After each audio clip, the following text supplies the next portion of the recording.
Growing up, we were not financially well set at all. My mother carried on 3 jobs to support us. She was a single mother. You know, we didn't know where the next meal was going to come from a lot of times, but she also was someone that always opened her house up. So whenever anybody had a problem at their home or someone popped by and they needed a meal, she would spread the food and it would always last. I've always given money to people and I've always tried to help people out. Mike sent out the minor project to give out $100,000 out of the operating budget to all the people that are sitting at church during all the sessions. So Mike said, pray with what you're going to do with it. And I didn't know how much I was going to get, and I opened it up, and it was a $50 bill. I was like, great, it's a $50 bill. And I'm like, well, I've got to do something with it. So at first I was like, well, I want to at least double it. So the best way to double it is I doubled it with my own money. And then so I had $100, so you can do a lot more with 100 than 50. I decided to do a raffle, so I did a raffle, and I raised about $685. At first I was like, well, maybe I'll give money to the Raleigh Rescue Mission or the food bank, but I want to do more than that. So I had the idea of delivering meals myself to people in need downtown. I wanted to give them out to people. I wanted to talk to them. I wanted to look them in the eyes. I wanted to tell them about, Jesus, give them hope. First place I went to was, there was a guy sitting at a bus stop. And I went in the parking lot and I said, hey, I got meals. Are you hungry? And he was like, yeah, just looked like he was gonna cry. He's like, yeah, I'm hungry. I haven't eaten in a while. And a couple minutes with this individual, he said, pray for me. And I got his name and said, well, I'll tell you what, I'll pray for you, but let's pray right now. So we prayed. And then the next time, I went to someone else. It was odd. I gave the meals, we talked, people didn't look homeless. Then the next thing they said was the same thing the other person said. Pray for me. And I don't even know if I talked to them about God. And I just realized this is God's sign that, I'm doing the right thing. I guess what I was trying to do is provide them, that someone cares, that I can give you a meal, but it's not just about delivering a meal. I'm here to tell you there's hope. You don't need the church to give you backing to do something. You can just take the initiative and do it yourself. It doesn't take much to give, whether it's your time or a smile. So many people without hope. There's so many people that are Christians that need help. And my theory is that everyone is basically just a few paychecks away from being homeless. Everyone has to do it. They have to do something because we're all in it together.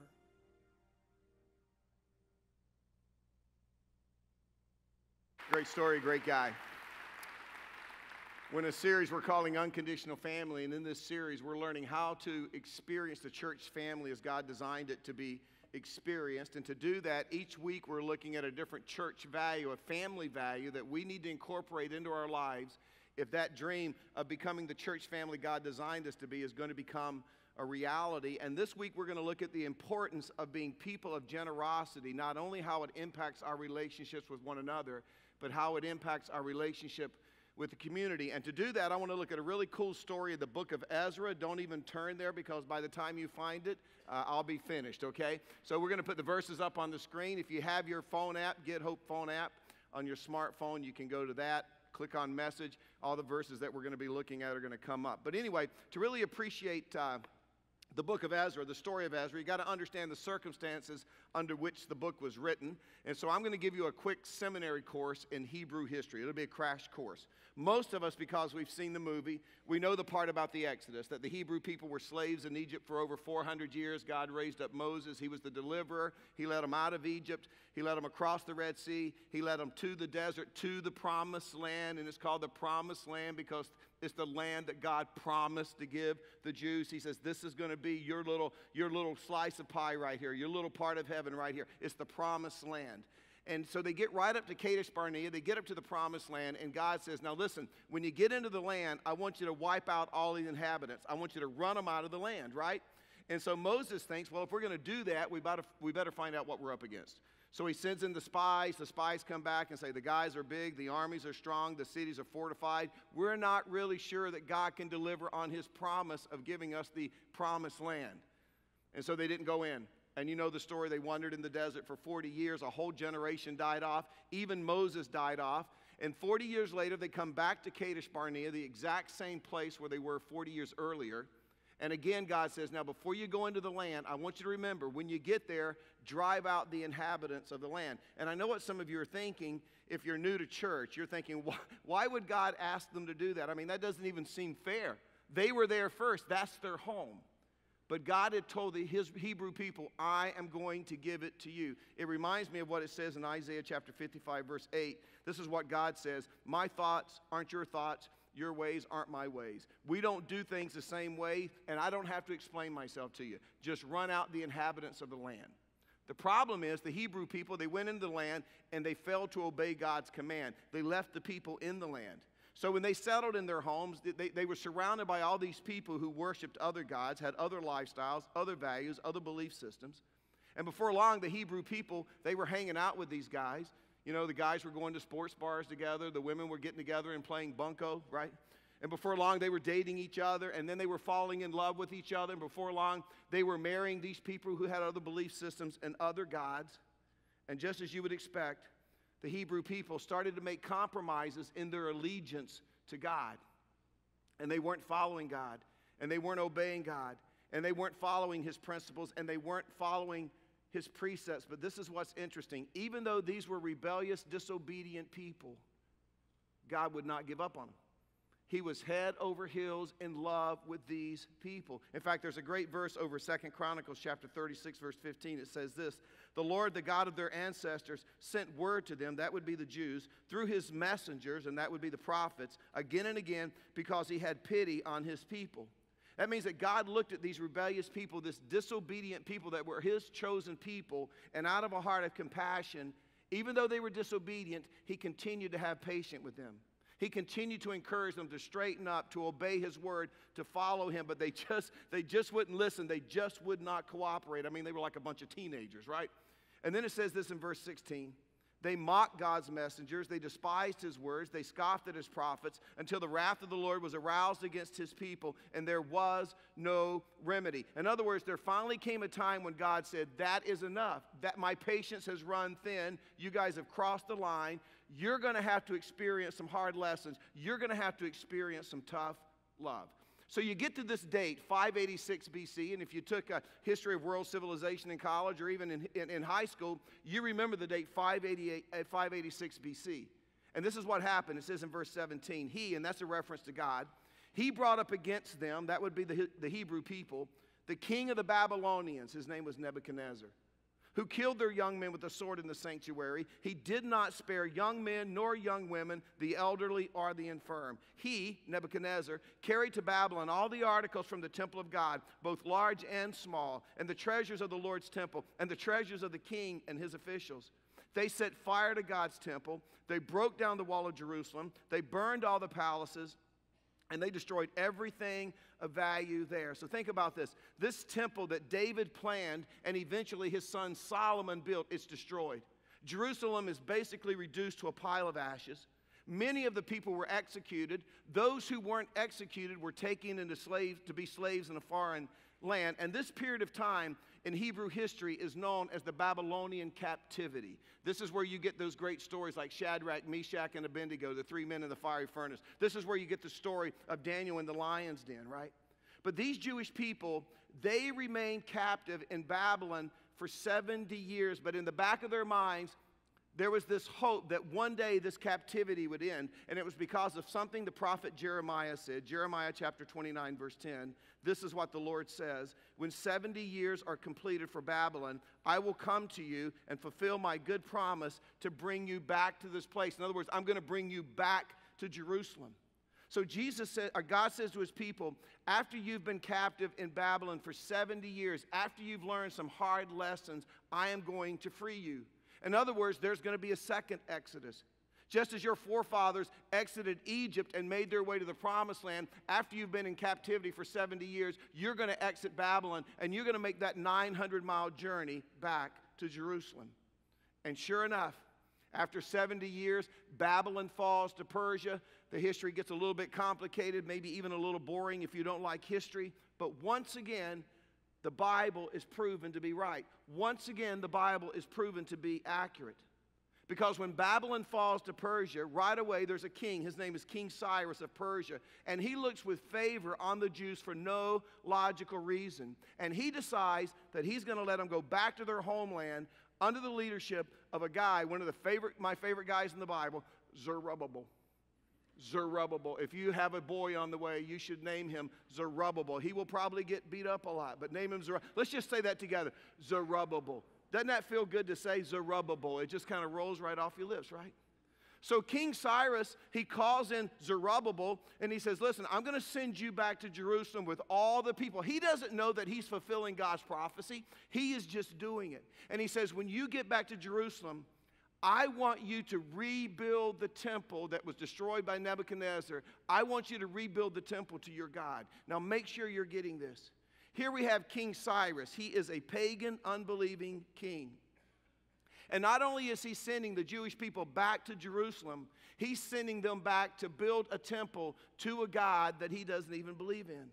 And on top of that, King Cyrus, he also decides to finance the rebuilding of this temple to this God that he doesn't even believe in. So Zerubbabel, he gets back to Jerusalem, and sure enough, he starts on the temple. However, some of the surrounding nations, they aren't all that thrilled with the prospect of Israel being back in the land. They're not all that thrilled with the prospect of Israel becoming a superpower again. Sound familiar, right? So these nations, they get together and they write this letter to King Cyrus, basically saying, King Cyrus, have you lost your mind? Don't you realize that if these Jews get reestablished in the land, they will be a pain in our neck for centuries? I doubt it they use the word neck. I'll just throw that in there because it's a family show, right? So these surrounding nations, they step in and they stop the rebuilding of the temple. And this goes back and forth for years. You know, the Hebrew people, they start the temple. The surrounding nations come in and stop the temple. The Hebrew people start the temple. They come in and stop the temple. It goes on and off, and it's chaos. Well, 4 kings, now stick with me, 4 kings, 38 years later, there's a new king, King Darius. And he's looking through the archives of his country, and he realizes and he discovers that King Cyrus, years earlier, had commissioned the rebuilding of the temple in Jerusalem. But he discovers that the temple has never been completed. So he writes a letter to all of the surrounding nations of Israel, and this is what he says. Not only are you to stop harassing these people, you're to help them finish this temple to their God that King Cyrus didn't believe in, and I don't believe in either. Now here's my point of the story. I want you to understand that God uses these unbelieving kings to build a temple for a God that they don't even believe in. Why would God do that? Because when God has a plan, it is going to come to pass. And sure enough, according to Ezra chapter 6, verse 14, the Jews go back to work. They finish the temple. Then they start working on the city. Nehemiah comes along. You remember the great story of Nehemiah. He rebuilds the wall. And they reestablish the nation of Israel in the promised land just as God had promised. 20 more years go by. Now think about this. This is 130 years later after Nebuchadnezzar destroyed Jerusalem in 586 BC. 20 years go by and something else amazing happens. King Darius dies and there's a new king on the throne. His name is King Artaxerxes. He is the most powerful man who leads the most powerful nation on earth. And again, one day for no logical reason, Artaxerxes gets the idea that he's going to take all the treasure, in other words, all the silver, all the gold, all the temple vessels that were stolen by Nebuchadnezzar when he ransacked Jerusalem 130 years earlier. He's going to take all of it, and out of this incredible gesture of generosity, he's going to give it back to the nation of Israel. Now understand, this is stuff that no Jew has seen for 130 years. In fact, the last time any Jew saw any of this stuff was when Nebuchadnezzar was hauling it off out of Jerusalem 130 years earlier. But because of God, it's all been kept intact by the enemies of Israel for 130 years. And so Artaxerxes, he tells Ezra, listen, I want you to take all this gold, all this silver, all the temple vessels. It's yours. I want you to take it back to Jerusalem. And it dawns on Ezra that God is alive, God is at work, God is up to something, God is keeping his promise. And he realizes that God's plan to restore the nation of Israel is coming to pass. Here's the problem. When they start stacking up all this treasure, they realize, wow, this is no small task. In fact, if you read the story, you'll discover that it was 25 tons of silver and gold. That's not the problem. The problem is that the temple, the destination, is located 900 miles away, and in those days, that was a 4-month journey through the desert. And so all of a sudden, Ezra's celebration is cut short because he realizes, man, when word hits the street that we're making this 4-month trek through the desert with 25 tons of silver and gold, we'll be lucky to get back to Jerusalem with our lives, much less with all of this wealth.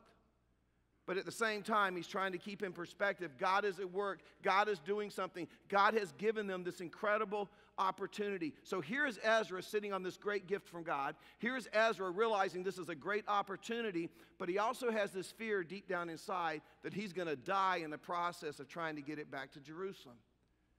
And initially he thinks, you know what, I'll just go into King Artaxerxes and I'll just ask for an armed escort to make sure we get back to Jerusalem safely. The problem is, Artaxerxes doesn't even believe in God. He's a pagan king. He's an unbelieving king. And Ezra has been telling him how great the God of Israel is. And he's like, man, if I go in and tell him we need an escort, he's going to be like, well, hey, if your God's so great, why can't he protect you getting this stuff back to Jerusalem? So he decides that's not a good idea. And so Ezra does what we all do when we can't come up with anything else to do. He prays. God, give me a plan. How is this supposed to happen? And God gives him a plan, and it's a very simple plan. He says, Ezra, this is what I want you to do. I want you to identify 24 leaders, have each one of those leaders assemble a crew, divide up the 25 tons of gold and silver among these 24 crews, and then send them off at different times. In other words, stagger them throughout the desert over that 900-mile journey. So there won't be this big caravan with 25 tons of gold and silver that basically says, rob us, right? And so Ezra, he gets the 24 crews together. He gives them a prearranged date that they're going to meet in the front of the temple in Jerusalem. And then they're going to count the loot and see how much of the money actually made it on this 900-mile journey. So they start the journey. Ezra leads the way. Let's pick it up. Ezra chapter 8, verse 31. Ezra says, the hand of God was on us, and he protected us from enemies and bandits along the way. So we arrived in Jerusalem, where we rested 3 days. Verse 33. On the 4th day, in the house of God, we weighed out the silver and the gold and the sacred articles. Notice verse 34. Everything was accounted for. And I'm guarantee you, when they realized they showed up with 25 tons of gold and silver, there was a party, there was a celebration, fireworks, champagne corks all over the place, right? Because they realized God had intervened, God had restored the nation, God had restored the temple, God had even been faithful and restored their wealth. Great story. You ought to try reading this stuff sometime. It's incredible, right? But it's just a story if we don't learn anything from it. So there are some lessons that relate to our church family here at Hope that just jump right out of the pages of this story to me. Here's the first one. Just like the Jewish people, God has allowed our church to find favor with those who don't even believe what we believe. Just as God had these kings who didn't even believe in God help the nation of Israel, God has surrounded us in this community with people to help us reach the triangle and change the world who don't even believe what we believe. I mean, I don't know about you, but I have never been involved with a church where so many unbelieving people had so much interest in church. I'll never forget, years ago, we were on Highway 54 and we'd gone to 3 services and we had no room to grow, but we didn't have any money to buy anything else, and we were beating our head against doors. And finally, Mr. Martin, who owned this piece of property, one day sitting at Bob Evans over here at Crossroads, he shook my hand and he says, I'm going to give this property to Hope Community Church and Grace Schools, which is great. We had a free piece of property that we could have never afforded. Here's the problem. We had a city in Raleigh and a city council who didn't want a mega church and a big Christian school on this property. They knew it was going to turn into Six Flags Over Jesus. They knew that the neighbors were going to complain. And so we put our wonderful plan together, and I went before the city in downtown Raleigh, and they unanimously voted not to allow us to build on this property. So we got a great piece of property, but we can't do anything on it. So I came back to the church, just like with Ezra. We'd run out of ideas, and what else we got to pray, right? And I told the congregation, you better pray. You better pray. And I was reminded of the verse about how the king's hearts are like channel of water in the hand of God, and he can just direct them wherever he wants to, right? So we said, God, work in their hearts. They don't know you. They don't love you. They're not interested in helping us reach our mission and vision. But you take care of that. I went back 2 weeks later, all prepared to beg, plead, cry. I had Laura ready to cry because when a woman cries, she always gets her way. I mean, we were bringing in the big guns. But without me saying a word, they stopped me and they said, Pastor Mike, we just want you to know, we have reconsidered and we have decided unanimously to rezone the property so that your vision can be completed.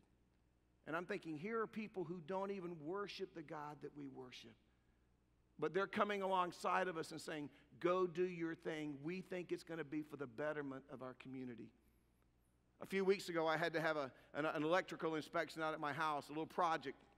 And the electrical inspector came out from Apex, the peak of good living, by the way. And however, I am moving to Holly Springs. I have no idea why, but I am moving to Holly Springs. So we were selling our house, and I need this electrical inspection. And this guy shows up.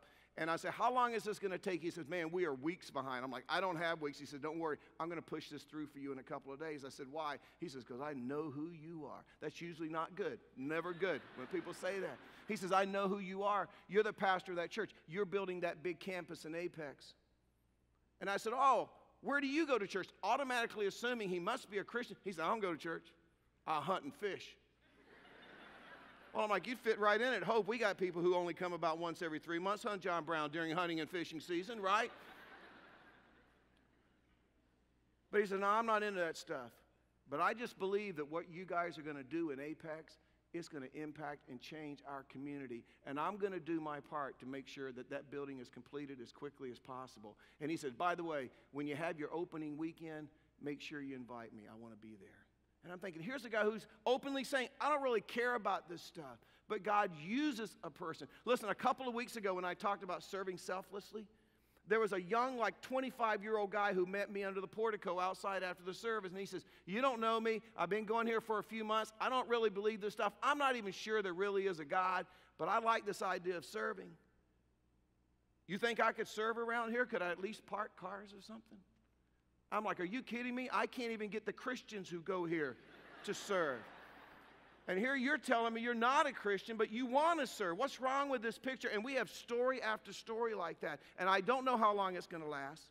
But I got to tell you, for this time period, God has given us some amazing opportunities. He's giving us favor in the eyes of people who don't even believe what we believe. A lot of you sitting here this weekend, you're just trying to figure it out, but you're here. And I don't know why. I don't need to know why. I just know a lot of people come through the doors of our campuses on the weekend, and they leave and they still don't agree with us, and they still don't believe what we believe. But they keep coming back the next week. And that's why we have a saying around here, hang around the pond long enough, you might just fall in, right? You might just become a Christian by entering into a relationship with Jesus Christ. But right now, God has allowed our church to find favor with our community. People who don't even believe what we believe. And that's a pretty special thing. Here's the second lesson I get from this story, and this one's really for me, okay? But I've got to start leading you guys with courage. And I'll show you why I say that. Right after Ezra realizes that God has given him this maybe once-in-a-lifetime incredible opportunity, this is what Ezra says in Ezra chapter 7, verse 27. He says, praise be to the Lord, the God of our ancestors, who has put it in the king's heart to bring honor to the house of the Lord in Jerusalem in this way, and who has extended his good favor to me before the king and his advisors and all the king's powerful officials. Now notice this next phrase. Because the hand of the Lord my God was on me, I took courage. In other words, when the light came on and Ezra realized that God was at work, that God had given him this incredible opportunity, he says, I realized at that moment I had to step up. I had to begin to lead regardless of the risk. Now let's be honest, he could have had all kinds of reasons to play it safe. Ezra could have said, you know what, I kind of like Persia. I'm used to Persia. My family's in Persia. Kids like Persia. Got great schools in Persia. Great youth soccer leagues in Persia. You know, why in the world would I want to uproot my family, move them to Israel? I hear it's a mess over there. But instead he says, I took courage and I stepped out. Now, I don't think I'm a great leader. I think there's some areas where I've led you pretty well, but I'll be honest with you. There are some areas where I've definitely failed you as a leader. And sometimes it's just because I'm afraid, man, if I take that strong of a stance, I'm going to be misunderstood. Sometimes it's because I want you to like me. And that's a huge character flaw, I'll admit that. But see, a story like this reminds me that God has given us some incredible opportunities at Hope. I don't know if you realize it or not, but He has blessed us like crazy. But if we're going to take advantage of those opportunities, see, I got to put my big boy panties on and I got to start leading this church forward. I can't be comfortable with where we are. I can't get comfortable with what God's allowed us to accomplish. I can't get to the point where I just don't want to rock the boat or make waves. Because I'm not sure that we've even scratched the surface of what God wants to do through us here. In fact, every once in a while I get unsettled in my spirit. And lately I feel like God has been saying to me, and this is kind of weird because I'm 59 years old, but I told Laura, I said, honey, I feel like what God is saying is, you can't coast right now. You can't relax right now because this isn't the end. This is just the beginning. So Mike, you've got to lead with courage. You've got to lead with diligence. Which brings me to the third lesson. As I was reading this story, my reaction to this story was, wow, God, why don't you just dump 25 tons of gold and silver on Hope Community Church? I mean, why does the Old Testament get all the great miracles, right? Give us a miracle like that. See, that would be, Wells Fargo's our bank. It would be like Wells Fargo calling me on Monday and say, hey, man, we just had an audit and somehow we overlooked it. We've got an extra $40 million sitting in our vault over here, and we would love to give it to Hope Community Church. If you would just bring some minivans down here, you can have it. And I'd get all you soccer moms together with your minivans, and we'd go to Wells Fargo, and we'd load up that money, and we'd have all the money we could possibly need to do whatever it is that we wanted to do, right? And then the lesson hit me. God has already provided us with all we need to take advantage of the opportunities He's given us. We already have the money. It's in our bank accounts. I just haven't done a very good job, maybe because I'm a coward or maybe because I don't want to be misunderstood. I haven't done a very good job of leading you to the point that you want to give it. But this is what's interesting. When it comes to certain things we talk about around here, I will flat wear you out. Have you noticed that I will preach the same thing over and over and over again? You know what? People ask me that. Why do you keep preaching the same stuff? I said, when you guys start doing it, I'll stop preaching it. We'll move on to something else. It's that simple, right? I will flat wear you out to get you to do what I feel like God wants you to do. Some of you finally broke down last week and got into a small group. That's awesome. Some of you are like, if you'll quit talking about it, I'll serve, I'll love, I'll accept, I'll forgive. If you'll just stop talking about it, I will do it. I will wear you out. I don't even mind coming on strong and asking for money for other organizations. When we were partnering with ICDI and drilling wells in the Central African Republic, at that time, the poorest country on the planet, I was shameless in how I pressured you, and we collected millions of dollars to drill wells in villages and with pygmies all throughout Central African Republic, and we started churches. I didn't mind doing that. I didn't mind shaking you down when I felt God calling us to build that worship center for those orphans in Gulu in the northern part of Uganda. I was shameless. I said, we got to do this, we got to do this, and I pestered you until you did it. There have been times when I've challenged you to leave your coat. How many of you were around the day I said, we got plenty of coats, and some people in our community have no coats, right? And we piled up our coats in the community, and we shivered all the way home, right? At least 2 or 3 times I've said, leave your shoes. You don't need your shoes. You got plenty of shoes. And you took off your shoes and you left them in the lobby, and we gave them to our community, and we walked out of here with those hospital booties on. We looked like the biggest idiots in the world going to the Golden Corral. Like, what is wrong with you people, right? But you know what? We did it. We did it. I've been bold. I mean, I've asked you to empty your wallets. We had a Raleigh policeman who took his life. He had just found Christ in our church along with his wife.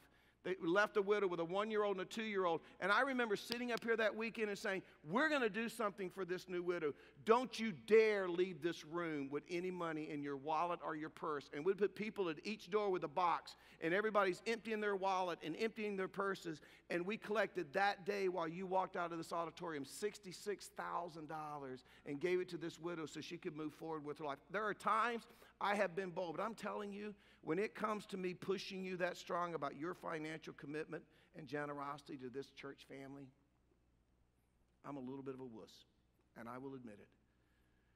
And as I said earlier, part of the reason is I don't want to be misunderstood. Part of it's because I know that you bring your friends here, and they hate preachers who talk about money. I'm sensitive to that. But I'm going to be honest with you. Part of the reason is you do a pretty good job without me having to say a whole lot. I mean, think about this. This year, we're on track as a congregation to give $16 million. That's a lot of money. That is 30% increase over last year. And it's so easy for me to look at that and say, $16 million, that's pretty good. But I think God is going, are you kidding me, Mike? That's not good. See, God's not impressed. Let me tell you why he's not impressed. He's not impressed because that's not our capacity. That is not our potential as a church family. And I really believe that maybe the reason we've never reached our potential and our capacity is I'm not really good at leading in this area, and I've never really pushed you in this area. I push you to be a good spouse. I push you to be a good parent, a good friend, a good servant, a good teen, a good kid. I mean, I push you. I can look at $16 million and say, that ain't bad, right? But that's not our potential. And for most of us, and I have the figures that bear this out, for most of us, that's our casual giving habit. Our potential is at least double, maybe triple what we give. I mean, with very little effort, we could be generating $35 to $40 million a year for projects in our community and around the world. And I say that because the finance team, they did a little bit of work for it. There's about 13% of you sitting here that tithe. That's God's standard, that tithe. That means there's over 85% of you that don't. Hey, if we could just get to 50%, we would go from $16 million a year to $32 million a year. And I know what some of you are thinking because I've been doing this for a long time and I've already gotten all your emails and questions and comments. So this is what you're thinking. Do we really need it? I mean, you're looking around here, look at this beautiful. Do we really need the money? Well, let me just say this. If I'm a good leader, you'll never feel like we need it. Because I don't want my unchurched friends from the gym to show up here and think, wow, they really need money. By the way, let me ask you a question. I just want you to be honest. We're in church. Can we be honest for a second? How many of you, just raise your hand and keep them up. Don't put them down. How many of you give money to Target? Raise your hand. Come on. Leave them up. How many of you give money to Starbucks? Raise your hand. Come on. Leave them all up. Keep them all up. How many of you give money to Macy's? Just raise your hand. Yeah. Keep them all up. Don't put them down. Listen, you've been sitting there on your rear end. Just hold your hand up for a second. It won't kill you. Might burn 3 calories. Okay. How many of you give money to Apple? Raise your hand. Just raise your hand. Now see, some of you get in line at Apple for the new phone, buy it, and get back in line because you know the time you get to the front again, another new phone will be out. Put your hands down. Put your hands down, right? Now let me ask you a question. You give money to all those places. Do they need it? And when the bottom falls out of your life, your marriage starts to unravel. There's a death. Your kid goes off the deep end. Let me ask you a question. You going to call the CEO of Apple? You going to call the CEO of Starbucks? You're going to call us, and that's who you're supposed to call. And we're going to support you, and we're going to get you through it. So here's my question. If you're going to give money everywhere else, why wouldn't you give money to the one place that's actually making a difference in your life? It's not a matter of need. I mean, when you get right down to it, it comes down. God, as a church, has given us some incredible opportunities to make an impact in our community and the world. And we'll either begin to give generously as a family to get the job done, or we'll choose not to. I mean, good gracious, that Apex building that's going up. We have the opportunity we're just not building a church building, we're building a community center that will be used 7 days a week to bring people in so that we could build relationships and introduce them into a relationship with Jesus Christ. We have the opportunity to impact thousands of people in the Triangle. How about Ship of Zion? I was preaching down there last week. I'm telling you what, they will wear you out. You preach at Ship of Zion, by the time they finish worshiping, I told them I need a snack and a nap. I'm not wired for that, right? I mean, it's crazy down there, but I'm telling you, their place was packed, both services. We bought them that building, it's packed. I'm telling you, they could grow 10, 15, 20 times larger than they are if we could buy them a facility, if we could build them a new facility. Let me show you, I had a meeting this week. You can see where Ship of Zion, those are basically the 3 places that are available in that area, and that's all that's available if we wanted to get them somewhere where they could grow and expand and make a greater impact in Southeast Raleigh. But at the end of the day, it takes money, doesn't it? Great opportunity, but it takes generosity. Here's another, let me just show you a video of just how creative some people are, even as it comes to the Ship of Zion. Watch this video.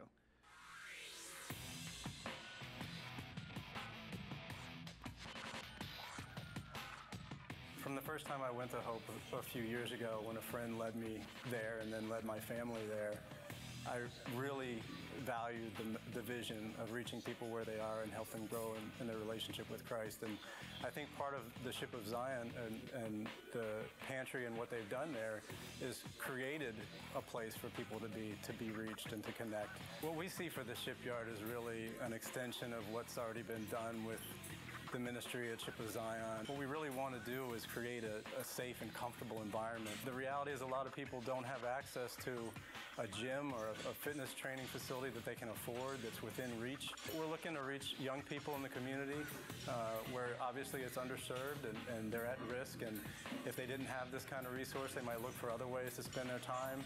I know myself, this is where I'm comfortable. You know, this is where I've always found kind of my safe place, and I'm much more receptive to things that I might not otherwise want to talk about or think about. We think it's going to be a really good environment for people to build their self-esteem and their confidence and build relationships with people in the community, with volunteers from Hope, and really to build a relationship with God. So we see it as a way to expand upon the vision of Hope, to reach people where they are. We're really excited about this, and we can't wait to see what God's going to do through the Shipyard Gym. So these guys came to us with that vision. Imagine what that could do to the youth of Southeast Raleigh, to bring them into an environment where they could meet Jesus and their lives could change. We have all kinds of opportunities. They take money. This morning down in Port-au-Prince, Agape Church, our campus there, will have 2 services. Do you know what time their 2 services are? 6 a.m. and 8 a.m. because they have to beat the heat. They don't get to have air conditioning and stuff down there. They will be packed both services. We need to start some new campuses down there because we're transforming that nation from the inside out, developing a whole new generation of leaders with Christian character, but it takes money. We want to put 2 more campuses in our community, North Raleigh, Garner-Clayton, picked to be by Kiplinger, the fastest growing area, Garner-Clayton, the fastest growing area, not North Carolina, in the United States of America. Wouldn't it be great if we could get a campus there before the people showed up and we could have that impact in their community? It just takes money. It takes a great deal of money. And so we've challenged our congregation over this year and next year to give it a level of $42 million. And right now, we're running at, if it continues the way it's going, we're going to end up at about $32 million, which is about $10 million short. And there are nights that I lay in bed and suck my thumb and think we will never, ever do it. But then I remember, oh yeah, that's right, God's already given us the money. It's in our bank account. So I got to lead you in this area by telling you, we're doing a pretty good job of giving, but we're not doing what we could do, and we're certainly not doing what we should do. And if we don't, just understand what's at stake. If we don't, we will miss the opportunity of a lifetime, and I am telling you, very few churches ever get the opportunities that God has placed before us. And we'll either take advantage of those opportunities by being faithful managers of what God has given us, or we'll choose not to. And let me just say this, because everybody thinks that somehow pastors benefit from this stuff. It would be easier for me just to ignore these opportunities and do nothing. I'm going to tell you, I have a great life right now. I got a great wife. I got a great family. I get to pastor a great church. I get to drive a great pickup that's made in America, you know. My foursome won the Galley golf tournament the other day with 3 teenagers. Life is good. Duke's 5-1. on a course to play Ohio State for the national championship. By that time, Duke will be the only team Ohio State has played all year with a winning record. I mean, but Duke's on track for that. I even have a pair of shoes that have cartoons on them. I'm telling you, my life is good. I don't need this. I don't need the email some of you are sending right now. I can see your fingers moving. I don't need what you're going to say about me on Facebook. I could just coast, and you know what? You could too. You know the ropes. You know the deal. You don't know where to park and how to get to which service and where the best seats are and how to get your kids in Kid City before they reach capacity and you can't get kids. You know the deal. See, you don't want to coast. Because our mission, our vision, it's never been about being big. It's never been about being full. It's about loving people where they are and encouraging them to grow in their relationship with Jesus Christ. And we believe that if we do that, we can reach the triangle and we can change the world. And God has given us the opportunity to see that become a reality. But it's going to require us to make a commitment to the biblical principles of generosity that God has laid out for us in the Bible. And it's very simple, and I've told you this a million times. God says, I'm going to give you 10, you give me 1 back. You get to keep the other 9 to do whatever you want. But every time I give you $10, you give 1 back. Now, that's what is called a tithe. And then after you give 1 back, you can do other things. Like Laura and I, we tithe. And then we support some orphans in Africa, and we give to Young Life, and we have charities that we like to support. No dogs or trees. We only focus on souls. We're kind of weird that way. If you want to support a charity that's trying to keep basset hounds from going extinct, that's great. That's great. But do that after you tithe, right? And I think that if we would just follow this family rule of tithing, you don't need to sell your beach house, your mountain cabin, your lake home. You don't need to give up your dues at the country club. You don't need to take your kids out of a private school. You don't need to stop drinking coffee at Starbucks. If we would just follow this family rule and tithe, I'm telling you, we could fund projects locally and globally around the world all day long and never break a sweat. And I know right now what some of you Bible scholars are thinking, because you're always looking for a loophole. You're thinking this. And please don't email me this. I don't think that the New Testament teaches tithing. See, I get that all the time from you people. Well, to which I want to respond, you don't really want to know about New Testament giving. Because New Testament giving, a lifestyle of generosity, makes tithing look like a cakewalk. I mean, think about it. Every time Jesus dealt with the Old Testament law, did he dumb down the law or did he raise the standard? He raised the standard. Jesus came along and said, hey, you've heard it said in the law, thou shalt not commit adultery. I'm telling you, don't even lust. Let's raise the standard. You've heard it said, thou shalt not murder. Jesus said, I'm going to tell you, you're not even allowed to hate each other. Imagine what he would say about giving. You don't even want to know. You don't even want to know. So don't think of it as something that you have to do. Think of it as something as a family member we get to do because God has so graciously given to us. And I'm just going to tell you, I've told you before, Laura and I, during this 2-year period, we've actually committed 20% back to Hope Community Church. And I'm not telling you that to brag it or impress you. I'm telling you that because I know what some of you are thinking. So I want you to know, if I ask you to do this, you should expect this of me. But I'll tell you this, it's not because we have to. It's because we are so excited about what God is doing through this church. So here's my challenge. I think we're a unique church. I would love to see Hope Community Church rise to a level of financial commitment like no church in America has ever risen. I want us to be biblical. I want us to be obedient to God. I want us to follow his rule for the family, 1 out of every 10. 1 out of every 10. And I'll tell you right now, if you've never tithed, this is the way you do it. You give it first. And then you learn to live within your means of 90%, which, by the way, God gave you also. God gave you also. And if you say, I just can't do that right now, then get your affairs in order, but start somewhere at 1%, 2%. Take some of our finance class. Figure out how to get out of debt, how to reorder your financial world. But start somewhere, and if we will do this, this is what I believe we will experience. I believe that as we show God that we're trustworthy with what he gives us, I think that God will present us with even more opportunities to partner with him to change this world. Let's bow together. Now, I know a few of you aren't happy right now. Actually, a lot of you. But let me just say this.